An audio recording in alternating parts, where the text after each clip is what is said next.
It's hard to tell who the crazy people are anymore. It really is with the modern technology. It used to be, if you saw a guy sitting at the bus stop screaming at himself, "It's not my fault, I didn't do it," you knew that son of a bitch was nuts. You take that same scenario and hand him a Bluetooth phone attachment device, you got a guy going, "It's not my fault, I didn't do it." It's my lawyer. Of course, you know, with all the modern technology, you can almost hide just about any mental illness. You take a black guy with real Tourette's, hand him a microphone. Shit, Chris Rock took that one. You can take a guy that's got bipolar disorder and hand him a police badge. You know what? That Rodney King scenario didn't play out well either. You know, I don't know what I'm talking about. Forget that. Oh, I had speaking of crazy, I found out there was a girl I was talking to, and it was like a girl I knew back in school, and she was like one of the hotter girls.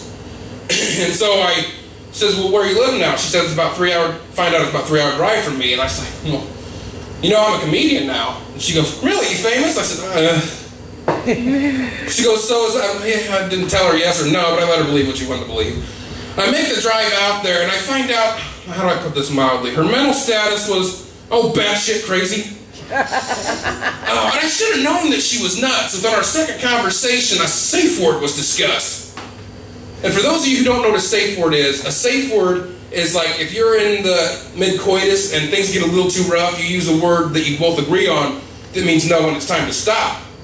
So I decided to, I'm like, yeah, let's use headlights, because every time I see headlights, I know it's time to stop, drop, and roll. Wait, that wouldn't have played out well. Well, finally, we get to kind of doing our thing, and next thing I know, she's like slapping the hell out of me, calling me bitch, and I'm like, "Headlights! Headlights!" She goes, "I don't see a fucking car in here." Well, finally, she takes off to work, and after I finally keep myself out of the leather straps, I start pulling my James Bond Mission Impossible moves and start, you know, na-na-na-na, na-na-na-na. But I finally get out of that situation. Made the drive home. Don't worry, she's currently been taken to a mental place. She's safe for now. You know what really irritates me are those health nuts. The type of people that think they know what's best for you. They always tell you what to eat, what's not good for you. You know, you need to stop eating that. I'm like, "Listen, Doc, I do my thing, you do your thing, you send me the bill." I was at work one day, and I pull out my bologna sandwich and start eating that. And this woman looks over me and she goes, "You know, bologna's going to pickle your liver." I said, "Bologna's not my worst fear when it comes to my liver." I'll be honest with you. I love the bar scene, I really do. Because you get some of those people that, you know, towards the end of the night, they get really hammered. And they think they can outsmart the bartender. Like, he'll walk out and go, "Barkeep, can I get a Bud Light?" They'll turn to him and go, "Look, you're cut off." He's like, "That's cool, make it course." Look, the bartender's gonna go, "Hey, you almost got me." But you know where that guy's gonna end up at 3 o'clock in the morning out in this area? Denny's, sitting right next to you in your booth. And as if Denny's wasn't already drunk adequate enough, they now offer a maple bacon sundae. A maple bacon sundae. Like I said, this is exactly what it sounds like. It's 2 scoops of ice cream with some bacon, some chocolate syrup, and then sprinkled again with bacon. I'm thinking you'd have to be drunk to want something like that. Or pregnant. Or pregnant. You get that woman that says, "You know, honey, that snowstorm you drove out for, 3 miles, and to get that ice cream, it was great. And I know the fried pickles are good, but you know what this ice cream really needs? Bacon. Put some bacon right on there." If you guys ever caught this show, I didn't know I was pregnant. I don't think that was supposed to be a comedy. I laughed my ass off. I'm watching the show and they come up with these excuses like, I just thought I was constipated. I thought I had indigestion. Or, I thought I was cancer. I was watching the show once and I fell on the floor. Thank you very much. I fell on the floor when I heard this woman go, "I can't believe this happened to me again." Thank you very much.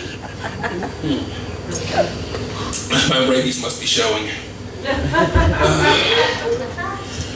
I tell you, I hope this comedy thing starts working out for me. The last job I had, the employer came up to me and goes, "Put some lotion on the skin."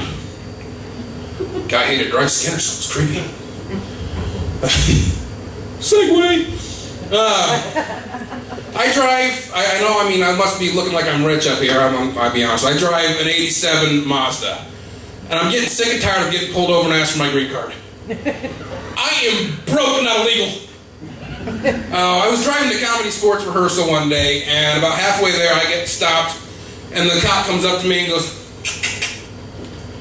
can you tell me why you weren't wearing your seatbelt when you went by me? I says, I got it on right here. He goes, well, you didn't have it on when you went by me first time? It's right here. Takes my license, I'm sitting there waiting, you know. So he comes back up to me and goes, I'll take your word on the seatbelt thing, but I'm going to give you a ticket for your ball hitch covering up your license plate. I'd have been pissed if I hadn't got my seatbelt on before he got up to the truck. Oh. I've been talking to this new girl for a while. We've been doing like the cutesy writing back and forth thing. You know, sending letters, and we wait by the mail and kind of do that patient thing, wait by the mail, and they get the letter, and in the last letter, she told me she can't wait for me to come up to visit her for the conjugal. Oh, she's my caged canary. I can't wait till she gets out. I told a buddy of mine that I was writing to a convict, and he goes, you realize when she gets out, the first thing she's going to do is cut you and wear your skin. I was like, I got that. That's my biggest fear, is that I'm going to be sitting right in her closet, sitting right next to a rain slicker. Yeah. And in this fall lineup, Amy's wearing the jeanskin vest, followed by the pink bunny slippers and the purple throw. Isn't that lovely? How many people love this government that we got? Anybody? Yeah. Exactly, that's what I thought. They all like to do this letter thing, like it sounds cooler, like the CSI and FBI and TSA. You know who these TSA people are, right? Yeah, IRS. You know who these TSA people are, right? These are the people that are doing like the pat-downs and stuff at the airports. And I come up to the conclusion, I realize who these people are. They're the same people that grew up with the Tickle My Elmo dolls. Don't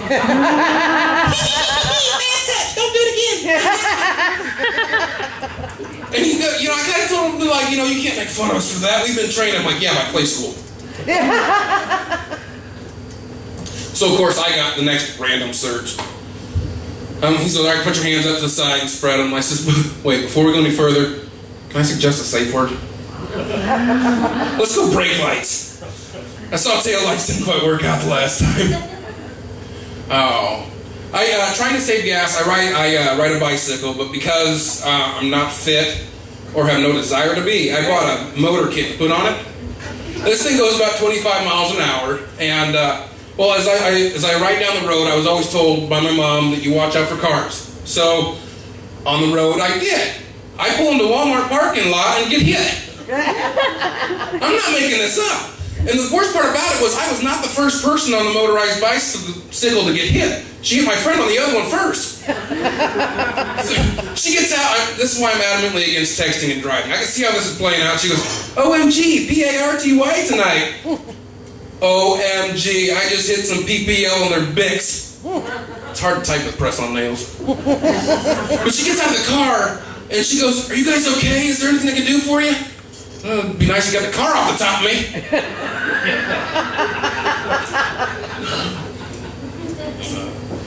You know, the problem is with the youth of the nation today, they're all messed up. And I blame Disney. Here's why. You got Tarzan walking around half naked, ladies kissing on the first date, Snow White shacked up with 7 guys. I tell you what, and then you got Ariel who runs off and deserts her family to join a pirate. And their TV shows on their channel ain't any better. Of course, what do you expect with a father figure who's a country singer? You know there's going to be some butter containers sitting on that counter. Some of this isn't any better than some of the infomercials that are on at 3 o'clock. I'm like, I do sometimes I'll go on these like caffeine-fueled writing frenzies for this thing, and I'll turn and skip through the channel, and I see stuff on there, and I see the infomercials, and I seen this one that said "Look good naked," and kind of made me freeze a little bit, give myself the once over, and I come to the realization I look damn good naked. Viewer discretion is advised. So what if I'm crazy? I don't care. I don't suffer from insanity. I enjoy every minute of it.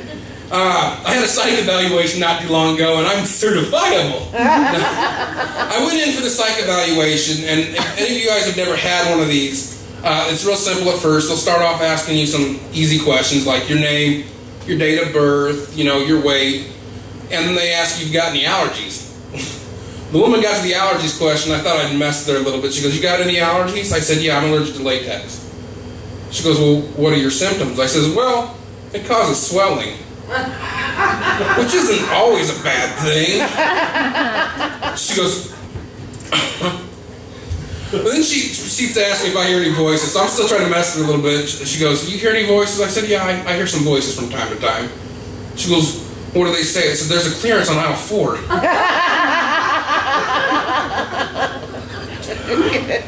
I'm going to leave you guys with one more thing. I've been married and divorced, and I decided if I ever get married again, I'm going to do one of those skydiving themed weddings.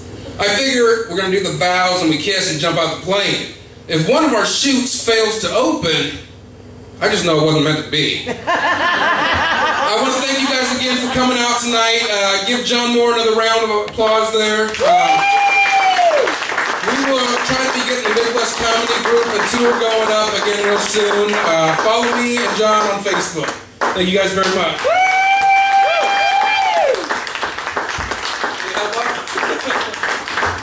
You guys are great. These comedians were great tonight. I thought they were great.